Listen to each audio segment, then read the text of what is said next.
I love books and they're my passion. Stories are my passion. This is The Payoff with me, Sylvia Jeffries. Luke, welcome to The Payoff. Oh, thanks for having me, Sylvia. It is always comforting to be in the presence of fellow Queenslanders, I find. So you grew up in country Queensland. Yeah. How would you describe your childhood growing up in a farm in country Queensland? Oh, the typical country upbringing on a farm. It was just, it was back before mobile phones and Xboxes and things like that. So we had a little bush basher that we'd drive around and we'd play down in like the shearing sheds, and it was just a typical country upbringing. Happy, free. Very Yeah. free, Yeah. very free. Yeah, I think there was no qualms of mum and dad leaving us kids at home alone. Yeah. Pretty free range Yeah, lifestyle yeah. back then. Yeah. What are your first memories of reading books? My very first memories of reading was my mum reading to us as kids. So my mum was a massive reader. My grandfather, my mother's father, he was a massive reader as well. So it's a long line of readers, Yeah. but my very first memories were mum read to us when we were growing up, and she would sit us down and, do story time in bed with her. And then I just started reading from the moment I could read. I actually remember I was in preschool, and I bought a book from the Scholastic Book Fair, and I couldn't read at the time. But I used to sit there and I used to pretend to read. It was a Pokemon book, so I used to sit there with my Pokemon book and pretend to read my Pokemon book.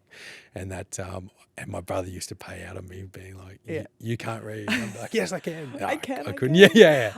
I remember my mum encouraging me to read The Famous Five and The Secret Seven and those sort of adventure, mystery solving books. Yeah. As a kid, and I remember how much they inspired my imagination, and I think a sense of adventure as well. Was there a series that you got into in your childhood that did the same kind of thing for you? Yeah. So, and this is one of the earliest series that I remember reading was the Children of the Lamp series by P.B. Kerr. And the two main characters in that book was a boy and a girl, twin brother and sister. And I have a twin sister. So I used to read those books, and I would envision the twin brother and sister as me and my sister in the books. And they were a family of like genies, and they went on, it was set on Earth, and they would go on these like international magical adventures. And as you said, like I had a massive imagination as a kid, and that was just like those books I love them so much because I could picture myself going on these magic carpet, adventures around the world. Yeah. Well, it opens your eyes to so many things at a young age, doesn't it? And to possibilities 100% beyond the property that you live in, in Western Queensland. Absolutely. Like it just grows your imagination and your wonder for the world. When you're so, as you said, like when you're so isolated in a rural community, it makes you feel like anything's possible. Yeah. So when did NRL start creeping into your life, and how did that kind of shift of book loving, child to absolute footy nut start merging? Well, I don't think that I was ever a football nut. I loved playing football, and I was obviously like talented at it. And I think when you grow up in a rural community, especially in a Queensland rural community, rugby league was just what you did. Religion. It was the way of life. Like your grandfather played for the local club, your dad played for the local club, you played for the local club, all your friends played for the footy club. Like that was just what you did. And so I was just, as I said, I just followed the path that was paved before me. Started playing for the local footy club. Were you cheering for the Broncos as a kid? I think when I was like really young, I cheered for Parramatta. Ah. Yeah. Why? No idea. No idea. I do know why. It was because I had a Parramatta hat. Yeah. So when I was in primary school, I had a Parramatta hat, and I was just like, well, that's my team. Hooked. I was like, that's who I cheer for. But then once I got a little bit older, I started going for the Cowboys because they were Queenslanders. And then when I signed with the Raiders at 12, I started supporting the Raiders. You signed with them at 12? Yeah. How did that come about? Scouts. Scouts, yeah. So I was at the state schoolboys carnival, and all the the scouts were there, and got approached by a few different clubs, and they put the offers on the table. Just like not money, it was just like training scholarships, and we decided to go with the Raiders. Yeah. And how did your parents feel about that level of commitment to footy at that stage? Were they all in? Did they have any reservations? I think like they knew that it was like my dream to play in the NRL. So I think they were just very happy. Because what a great me. opportunity. Yeah, they were very supportive. Like my parents were really supportive and never forceful. All decisions were like they talk. Like obviously I was a 12-year-old kid, so I didn't know what was going on most of the time. But they would talk with me through all the decisions and let me make them. They were never forceful or never pushed me to do anything. They were just very supportive and yeah, fantastic. So how did life change for you when you went pro in the NRL? Hard for me to, because I graduated school Friday and I drove to Canberra Monday. So I never... No schoolies? Hey, no schoolies? No schoolies, which still to this day I still have some gripes over. Some regrets. Yeah. Well, like I said, I went to schoolies. You didn't miss much. Oh, that's good to know. Good to know. But yeah, so I don't like my whole experience, I suppose, as a young adult, because I definitely wasn't a man then or a mature adult then. But my whole experience outside of school was football. So the change for me, I suppose, was in location because I moved to Canberra and just probably 5 days a week of training instead of like 3 or 4. But I didn't really have any life experience outside of school before I went into sort of full-time football. You were 17 years old, 18 years old? 18, yeah. And can I ask what kind of salary you're getting at that age? Because you don't have to go into all the details, but we often see stories about NRL players getting a lot very quickly and not really knowing what to do with it, I suppose. And that's not exclusive to the NRL. That's professional sport. It's a lot of things. Absolutely. And that's my story to tell you. I think my first year as an 18-year-old, I earned $70,000. Which that's a lot of money for an 18-year-old. Massive amount of money. Like I'd be happy earning that now, and then it just like built from there quite quickly. Yeah. And so, how were you managing your money at that age? Did you take advice? Did you seek advice? Were you churning and burning it? How do you think an 18-year-old managed their money, Sylvia? What were you spending it on, Luke? Terribly. To be fair, I reckon when I was like 18, 19, 20, I was actually quite good with my money. I saved a lot and I was smart about it and made good decisions financially for probably like the first couple of years. You made some investments? Yeah. So I purchased my first property at 20. Which obviously is, an outlier, but I was making a good income, and I purchased my first property at 20, which was a, very fulfilling and very proud moment for me. But then after that, I would say decisions changed, and it was very much, as you said, like churning and burning. And when you're getting huge amounts of money just land in your account, and you know that that's happening every month, and you've got disposable, like 80% of your income is probably disposable, it leads you to some reckless decisions. And you have been very open about the fact that a bit further down the track, you had some big problems with gambling, right? Yeah. How bad did that get for you? What did that look like? If you don't mind me asking. No, of course. It was completely horrible. Like, it's really like it's hard to paint the picture of just how I would say broken my life was at its worst. And as I've spoken I'm very open about my gambling addiction, and I would say it really picked up from around that age of like 21. So I bought a house and had a nice car and rented a nice place and had a lot of nice things. And then once I sort of had all those things and I still had all of this money coming in, and I would also say there was, the money coming in, plus I started struggling like personally, not financially, like I had a lot of like mental struggles. And those two things combined became, I sought an out, like I sought something that an escape, something that would just take me away from all the pain that I was feeling, all the suffering that I was going through. Obviously, all that did was increase my suffering and pain tenfold, but that's addiction, and all that cash just sitting there, and all the spare time I had, like, and when you're ingrained in a culture, and professional sporting cultures are gambling cultures, like it's ingrained into those cultures. It's just a part, like it's just the same as breathing. Gambling just goes hand in hand, and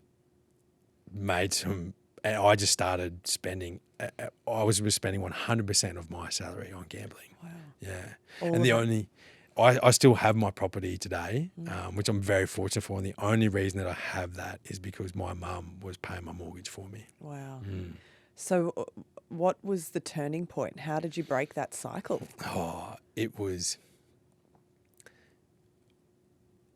extremely difficult, and a very long and arduous journey which had many setbacks. But I think at the end of 2019, I got to the point where I was at the end of the tracks, and I said to myself, there's no further to go here. This goes one or two ways. I'll either end up in a coffin, or I have to change my life. And I made the decision then. I was like, yeah, okay, I'm going to seek help. And that was in 2019. And then my mum always wanted me, or like all my family wanted me to go to rehab. And I kept denying it because I felt so much shame around it. Like I felt a lot of shame around that. I didn't want to be the person who went to rehab. I didn't, I was like so secretive around all this stuff. Like I was broke. I was depressed. I was broken. Like I wasn't a human being. And yet I still was like, I can't go to rehab. Like that's below me, which is ridiculous. But so after I made a decision in 2019, and things got slowly better over the next sort of 12 or 18 months. But then it just got to the point where I was like, okay, I feel like I've really stalled here and I'm starting to slip backwards. And I just said, I need to go to rehab, and made a decision, went to rehab in 2021. And that was absolutely like a life-changing decision for me. Well, good on you for doing that. Oh, thank you. Not everyone makes it. Yeah. Not everyone makes it that far. 100%. And it's not an easy, going to rehab is never an easy thing. Getting there is not an easy thing. And then being there and doing the work is even harder, right? Absolutely. Like the easy thing, as you said, like the easy thing was going to rehab, actually doing the work, doing the personal work, doing the healing work on yourself is the most incredibly, I would say, like takes so much effort and so much sacrifice to pull yourself out from that place. So now that, a lot of time has passed, have you been able to and again, I hope this isn't too personal, but, with the benefit of time, have you been able to identify what it was mentally that got you to that space? You don't accidentally fall into a mental pit like that, do you? Can you see, I suppose, was it loneliness? Was it fear? Was it anxiety that was sort of driving those feelings for you? Yeah, that's a really good question, actually, Sylvia. Thank you for that. I appreciate it. Looking back now, with obviously the knowledge and everything that I know now, I was very like detached from who I was who I am. And I think, the cultures and the industries that I was in really forced me to discard some really large parts of my soul, I would say. And it was a real mix. I look back at it and there was a real mix of things, like there was a number of sort of issues that just combined to create, a hurricane. And that was I was really debased from who I am as a person and living very unauthentically. And then I was very unfulfilled and very sort of lost in my career. And I also really struggled mentally with depression, and I sought, I suppose, like my techniques of soothing were very harmful, and just like a lack of knowledge and a lack of education and a lack of tools to even have the awareness. Like when I would feel something and I didn't know what I was feeling, you know, and I was just like, okay, I'm in a lot of pain. I don't know what that is. I don't know how to describe that. I don't know how to help that. So I'm just gonna pour stuff on top of it until it's silent. And the things I poured on top of it were obviously like gambling, and drinking and drugs as well. And so looking back now, I think, you know, just a mix of being so detached from who I am as a person, being very like separated from my soul, and also having mental health issues and lack of purpose and direction and a lack of education and awareness. Is it true that you would lock yourself in the bathroom on trips away as a footy player so that you could have half an hour to read a book without your teammates knowing that you were reading? Yeah, very true. Yeah, I used to literally go and you'd be in a hotel. I would go into the hotel toilets and lock the door. And What were you afraid of? What do you think? How do you think they would have reacted if they'd known that you were in there reading a romantic novel? Or something? It was more, not so much a romance, more fantasy. Yeah. But like I think, and I don't think that this is I don't think this is a culture specifically to rugby league. I think this is a broader culture in just men in general, is that like reading and sort of more, I suppose, literature and what may even be deemed like feminine sort of, I suppose, feminine activities are really, you know, severely disencouraged. And if I were to pull a book out, like a fantasy book about dragons in front of 20 other footy blokes, you can You only wouldn't have heard imagine. the end of it. No, you wouldn't have Yeah. heard the end of it. It would have been like nerd, you know, or it's. I mean, you could have played Yeah. for St. George. Yeah. He would have fit right in. Yeah. I mean, so we laugh, but we are at, and I think about this a lot as a mother of two boys. yeah. I think about this a lot, that the world is crying out for positive role models when it comes to modern masculinity. And there are so many wonderful things about masculinity. Yeah. But I think there's also such confusion and misinformation and some really dangerous ideas floating around online around what masculinity should look like. And, you know, on paper, you ticked all the boxes. You had a home, you had a fancy car, you had a job with a big salary. You know, you were a masculine footy player, right? Yeah. You were fit and strong and all of those things. What do you think the checklist should look like for positive masculinity? Another fantastic question again, Sylvia. Thank you. Yeah, I think I'm very passionate about this subject because, once again, like I was in probably one of the most masculine environments that you can possibly be in, professional male sports. One of the, you know, the most masculine environments you can be in. And it came with, as you said, it came with the, I suppose, reverence and the paycheck and the status. You're idolised. Absolutely, you know, your young kids' role models. And yet I think that the values and the virtues that industries and institutions like that sort of uphold or instill are really corrosive to men. Personally, my view on masculinity, I'm actually really not a fan of like masculinity. For me, I aim for humanity. And I think as a man, you're masculine. If you're a man, like you will be masculine. Like I think aiming for masculinity, my issue with masculinity is I think masculinity tells boys how to be men. It tells boys how to not be women. And that's like, and the message is not, this is how you be a man. The message is, this is how you don't be a woman. And so you don't have guidance. You just have like, well, I can't be that. You know, I can't be soft. I can't be caring. I can't be nurturing. I can't show emotions. And that's what, and masculinity says, don't be those things. And it doesn't say, you know, this is what you should be. And I feel like for me, my journey was to humanity. And that's, as I said, that's courage and honesty, discipline, joy, humor, like those things.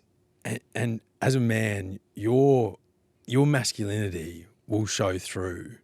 If you aim to be a well-rounded, integrated human being, you will naturally step into like a masculine presence. And I think that discardation of femininity in men is actually really harmful, because there's so many parts of myself that people would describe, like you would be described as feminine. Like I'm very soft. I like to be very kind. I like to love, like I love to cuddle, like things like that. Like, you know, and masculinity says you can't do that. Whereas I think that those things are so beautiful, and integrated men are very nurturing, very kind, very caring men. At the end of the day, too, it's a reflection of society on the whole. Absolutely. You know, and these are big shifts that have to happen in every corner of society. Well, actually, in that regard, I actually do think that it begins in schools. Like it begins with our kids. You know, it has to be. I grew up and I was never, this stuff was never talked about. It was never taught, like social skills, like awareness, like mental health tools, like none of that was taught in schools. And I had to learn all of that myself through books. Like I literally had to go out and read psychology books and self-help books and self-development books. And that's where I developed all those tools and the skills and even like the vocabulary to even just like work through that with myself. Like we need to be putting this into schools. Like these frameworks and these tools and the awareness needs to start in schools. Like a boy should not leave school as a 17-year-old and not be able to describe like his inner world and his emotions. I think that that's a massive step there. Okay, let's talk BookTok now. We've all seen the videos of you inside the tractor giving your reviews of the latest fantasy series or novel, and gee, you do it well. Okay, how did this all start though? What was the catalyst for you sharing your first BookTok review? Yeah, once again, like it comes back to like my entire life story. I'd sort of, you know, I'd really discarded the part of me that loved books, and in, you know, coming back to health and wellness and integration, I really reconnected with like the young version of me that loved books and loved magic and loved dragons. And so I really got back into my reading, really got back into my fantasy worlds and loved it. And I just got to the point where, because I'm so isolated with work, because I work out in Western Queensland and have my business out there, because I was so isolated, and I was finally like, I felt as an adult, like I was like finally living like this authentic version of myself. And I was 30, I was like, I'm 30 years old. I've never been able to talk about. Gosh, you're only 30 years old. Yeah. You've done a lot, man. You've lived a life. My God. Oh yeah, I've done a few different things. Yeah. I was fine. Well, I feel as a 30-year-old, like my life is sort of like a real life for me is like only sort of just begun the last couple of years. So, and that's sort of where the journey took me to, is I was like, I just want to be a nerd. Like I just want to talk to other nerds. I want to talk about dragons. I want to talk about magic. And because I'm so isolated, I'm like, I can do that. I'm going to have to turn to the internet to do that. And I was telling my friend this, and she said to me, she said, you should jump on BookTok. I'd never had a TikTok before. And I was just like, what is BookTok? And she said, oh, it's just a subsection of TikTok where all they do is talk about books. And I was like, oh, like they sound like my people. It's where I belong. Yeah. Literally, I was like, that's where I belong. That's my community. And that's just where it came from. So I just was like, well, I'm just going to start. I just want to talk about books. So there. how many views has that first clip had now? I actually don't know. 2 million at last count or something? It's up there somewhere. Yeah. And it's so funny because like I thought I was like, I'll just record this video, 10 people will see it, and if I can just find like one friend to talk about books with, magic with, that's like I was like that'd be great. And I uploaded that video, and I've watched that video again, and like I'm stumbling and I'm umming and ahhing, and it's like it's not a good video. And then I woke up the next morning, and there was like 500,000 views on it the next morning. Yeah. oh my God. And what kind of comments and reactions were you getting from people? Oh well, to be fair, in the beginning it was mainly like a lot of objectification from women. Like I don't think what made that video pop off or blow up was what was said. I don't think so. Okay. Yeah. Judging by the comments. Yeah, just judging okay. by the comments. Yeah. Well, all of it is just very unlikely, yeah. right? Like big buff NRL player sitting in his tractor reviewing the latest dragon fantasy story. Yes. Very unexpected. It's unexpected. Yeah. And that's part of the appeal, right? Absolutely. For people who are following along. Yes, obviously. yes, of course. Absolutely. Yeah. Yeah. Okay, so how many books have you reviewed now? Where are we at with your book talk? I don't know. I mean this wholeheartedly. Like I do not look at like views. I do not look at followers. I just upload my videos because I want to share them with the world. Yeah. And then I interact with the community who comments, and people who've read them, people who want to read it. So it's going amazing. So how long after the first video did the publishing deal come along? I think it was like 2 months. Wow. Yeah, 2 months. That's yeah. amazing. Yeah. And what happened? They reached out to you and they were like, any interest in writing something? No, actually. So I started writing a book at the start of the year. Yeah. For myself, because I got to the point where I was like, I don't want to die without ever having written a book, because writing a book is something like I've wanted to do since I was a kid. Yeah. I just got to the point where I was like, no, I have to do this, because if I was lying on my deathbed and I hadn't written a book, I would, it would be a regret. So I started writing in January and was doing it just, as a hobby and really enjoying it. And then the BookTok thing happened, and I said to my manager, I said, one day I really want to be an author. And I've started writing this book, and one day I would just love to be an author. And my manager said to me, was like, well, why wait? Mm. And I was like, well, good question. Yeah, I was like, great question. I said, yeah, I suppose so. And he said, like, I can, I'll reach out to some publishers and we'll see what we can do. So I reached out to some publishers and set up a meeting, and I pitched. I pitched a trilogy. I had everything planned. I was already writing the first book. So you had to send in some samples of what you'd written, yeah? Send in everything. At that point, I'd written 10,000 words, and I sent in the whole, the character arcs and the story arcs, and the relationship arcs, everything for all three books, and all the themes that I wanted. Like each book sort of has a different theme and everything. And I sent all of that to him, did a Zoom and pitched everything to him. And the deal came about from that. So congratulations. Oh, thank you. That's very amazing. Much. Yeah, it was truly it was the most fulfilling moment of my life. More fulfilling than my NRL debut. It was, that was 10-year-old Luke, or a 7-year-old Luke was, wrapped. Yeah. So the reaction obviously wasn't all positive, as you've spoken about in the past.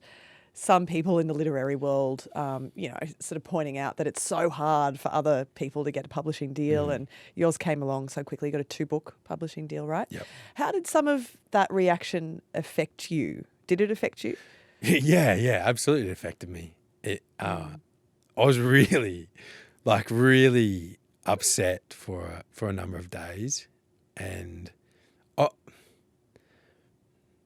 was disappointed in a way that, something for me that was such a moment of like a lifelong fulfillment was met with sort of hatred from other people.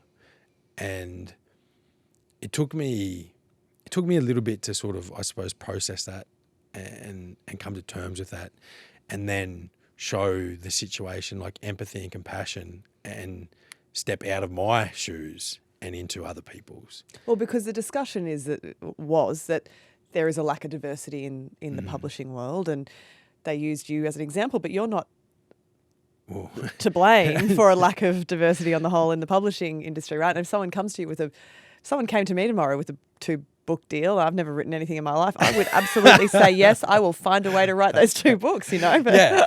But I think, there was, a lot of people's reaction was also based on like a lack of information as well. People thought it was just like some random dude who put videos online got a 2-book deal. Nobody knew my history with writing. You'd already been writing. Nobody knew that I'd already been writing. No one knew much about me and my story.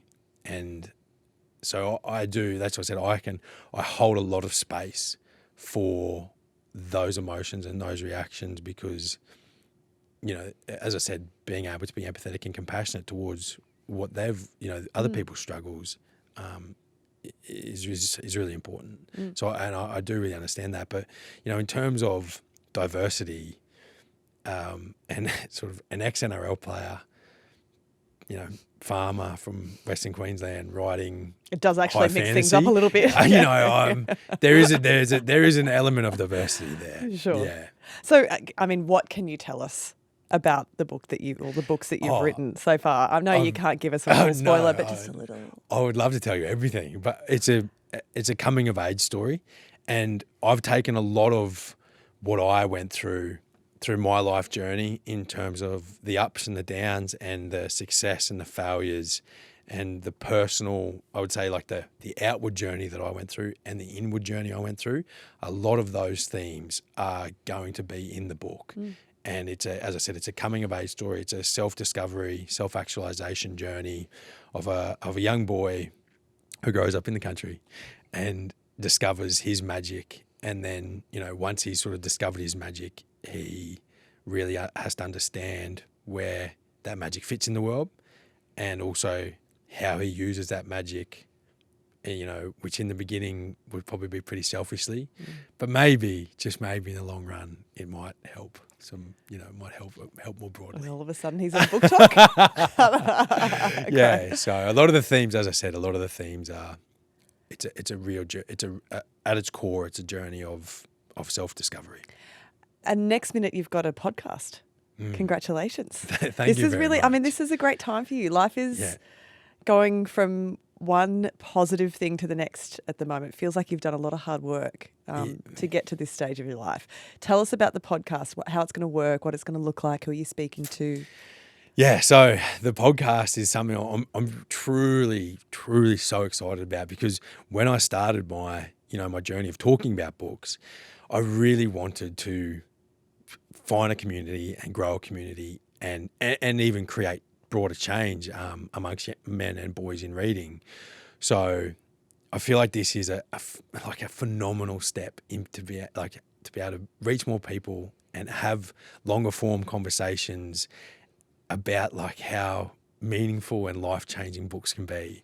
So the podcast is going to be very much like in line with that, and we're going to be talking about everything from how do you get into reading and like little tips and tricks on where to start with reading, different genres. We're going to be talking to authors. We're going to be talking to people who love reading, who you may know but not suspect that love reading. There's going to be guests that are much closer to my heart, like family members. It's going to be everything books. And if you're someone who is just starting in books or wants to get into books, or you're a seasoned pro, like there's going to be something for everybody. I love that. What are you reading at the moment? Oh, I'm just finishing Jade Legacy, which is the 3rd book in the Greenbone saga by Fonda Lee. So it's a fantasy. It's a picture Peaky Blinders if they were Asian and they had magic. Okay. Yeah. We're throwing So razor blades. Yeah. So, and it's a fantastic series. You legit light Fantastic. up when No, you I- talk about books. Are you aware of that? But I've had people tell me that. Yeah. Yeah. It's an incredible series. So that's what I'm reading at the moment. I've only got I'm into the last probably like 10% of that, and it's in a real things are at a boiling point. Things are getting pretty things hot. are good. Yeah. Okay, good. Things are good. Okay, great. I love it. You're gonna have to read that part on Yeah. your own, I think. Yeah. A little bit of quiet time. Where do you see all this going for you now? Are you feeling strategic about this? Or are you feeling that things are moving kind of beyond your control a little bit at the moment? I definitely wouldn't say like beyond my control. Opportunities, like every opportunity that comes my way, I have the ability to say yes or no to. I really, like, as I said, where I want it to go long term is to have every like man and boy in Australia as avid readers. That's a big goal. Will I ever reach that? Probably not in my lifetime. But I love books, and they're my passion. Stories are my passion, and I'd love to be able to step into that space more and spend more time in it. And that, whether that be writing, podcasting, talking about it, promoting books, promoting stories, promoting authors, promoting everything to do with magic and fantasy and even all the other genres as well. Anything that way, I'm very excited for. You're deep in it. Yeah. Do you know what I haven't even asked you about yet is The Bachelor. Now, that is something where you have to give a lot of yourself and expose a lot of yourself. How was that experience for you? It was a very fulfilling experience. Was it? Yes, it was. Yeah. I actually think that was a really key point of sort of like my growth journey. You know, that really put me into a position where I had to be vulnerable and had to really explore, I suppose, like explore myself in relation to others. Because up to that point in my journey, like my journey had been very inner and personal, and that was a real case of being outward and interpersonal. That's very deep. Yes, And when I speak to about, I don't often expect that level of depth. Yeah, I'm sorry. In response to The Bachelor. I can make it more shallow. But I love. No, I don't want shallow. It was fun, Sylvia. I really appreciate the depth, and I imagine being on a show like that would be really difficult because I'm in a sort of public facing role. I'm very protective of certain elements of my life, and so I wonder if there was anything that you were sort of worried about putting on show, or if you were happy to just go along with it and be really vulnerable to that process. Yeah, I am a very vulnerable person, Yeah. as you might know, as you might have experienced, and so. But I think at that stage, that was when I was still quite secretive around my addiction and rehab and sort of things like that. And I was concerned about that coming out because that was at a time in my life where I wasn't so confident about speaking about it openly. So that was one of the things I was very scared about making public. I didn't actually have to. But that was something. But in terms of everything else... Did it feel a bit like a skeleton in the closet? Absolutely. Yeah, absolutely. Yeah. And taking ownership of that, and airing that, once again, is just another step in sort of like in integration, in my integration journey. Yeah. Did your parents watch you on The Bachelor? Yeah, they did. What did they? And your twin sister? I don't think my twin watched it. Nah, she couldn't. She couldn't hack She it. doesn't care about Yeah, stuff. Yeah, she's just like, you're in it. Yeah. But my mum watched, and she was happy. She was proud of me. Yeah. How do you describe the impact that your mum has had on your life? 'Cause she sounds like a pretty amazing person. My mum gave me life. My mum has saved my life. Sorry, I'll get a bit teary. My mum is single-handedly the most important, pivotal person in my life, and I wouldn't be here today without her. Not just obviously because she gave birth to me, but there were some really key points in my life where she picked me up and she carried me through them. What's her name? Leanne. Leanne. Big shout out to Leanne. Yeah, we love you, Leanne. We love the mums. We love the great mums. I bet she's pretty proud of what you're doing right now. Yeah, she is. She's finally gotten to a point. There was a number of years where I was caused her a lot of headaches, but she's very much gotten to a point now where she's very proud of the man that I am. So what is, do you think, the lesson for our listeners in Luke Bateman's life story so far? We're still in the very early chapters of it, of course, but what would you think that our listeners would take away from your life story so far? Another fantastic question, Sylvia. Thank you. You're welcome. You can come back anytime. Before you express yourself outwardly, integrate yourself internally.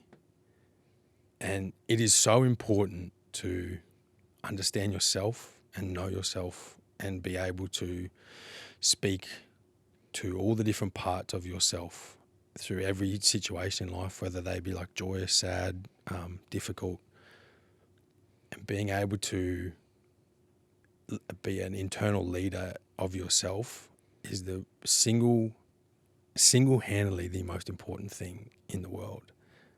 And once you have that in order, everything externally will align with that. I mean, I think I can skip therapy this week. You've just done it. That's all I need to hear. Okay, fantastic. You're a marvel. It's so nice to chat. So In the Good Books, the podcast is out now, wherever you get your good podcasts, probably where you also listen to The Payoff with Sylvia Jeffries. Congratulations on the podcast. When are we going to get these books? Or is that still under lock and key? Thank you. And no, the books are coming. My first book is penciled in for January 2027. Okay. But we'll be speaking to my publisher and hopefully we can get it to you sooner. Okay. But we'll see. All right. Well, Luke, it's been an absolute delight. Such a pleasure to chat. And thank you so much for being so open and being so vulnerable and being so honest and funny. And it's just been lovely to chat. We really appreciate it. No, thank you, Sylvia. And once again, thank you for the amazing questions. You got it. Come back anytime. I got more.